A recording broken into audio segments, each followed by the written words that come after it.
Indonesia's ambassador in Canberra has extended the country's sympathies to the families and friends of executed drug smugglers Andrew Chan and Myron Sukumaran. Ambassador Najib Rifat Kusoma says Indonesia understands the views expressed by the people and government of Australia on the law enforcement measures taken against the two Bali 9 ringleaders. Both were executed by firing squad on Wednesday after Indonesia rejected all calls for clemency.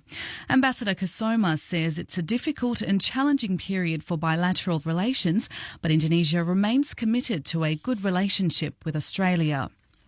Meanwhile, the United Nations has described as incomprehensible the decision by Indonesia to execute 8 people sentenced to death for drug smuggling, including 2 Australians on Wednesday.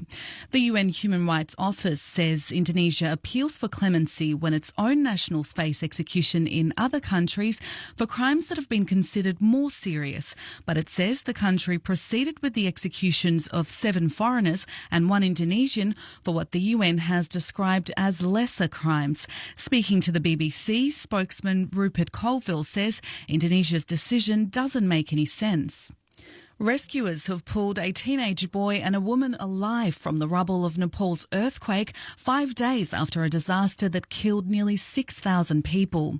The teenagers' rescue from the ruins of a collapsed building in Kathmandu provided a rare moment of joy as relief coordinators warned it could take days to reach the worst-hit areas. Local media reports say the unnamed youth has been taken to hospital for treatment. One of the rescuers says the boy is lucky to be alive. And the United Nations has launched an appeal to help the victims of the Nepal earthquake.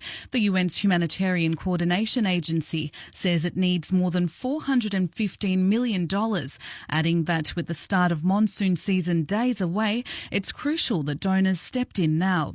Reports from Pakistan say a Pakistani court has sentenced 10 men to life in jail for attempting to kill Nobel Prize-winning activist Malala Yousafzai in 2012.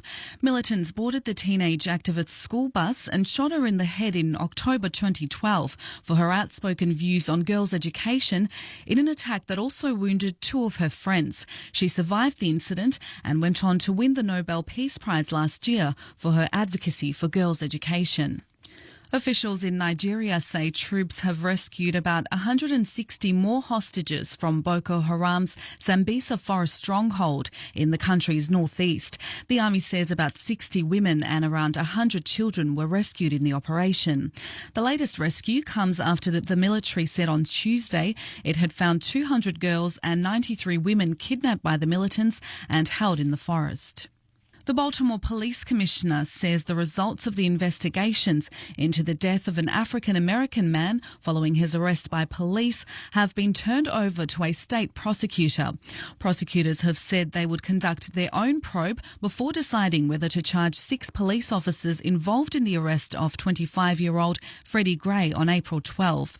Commissioner Anthony Batts made the announcement after an overnight curfew in Baltimore held for a second night. And that's the latest from the SBS Newsroom.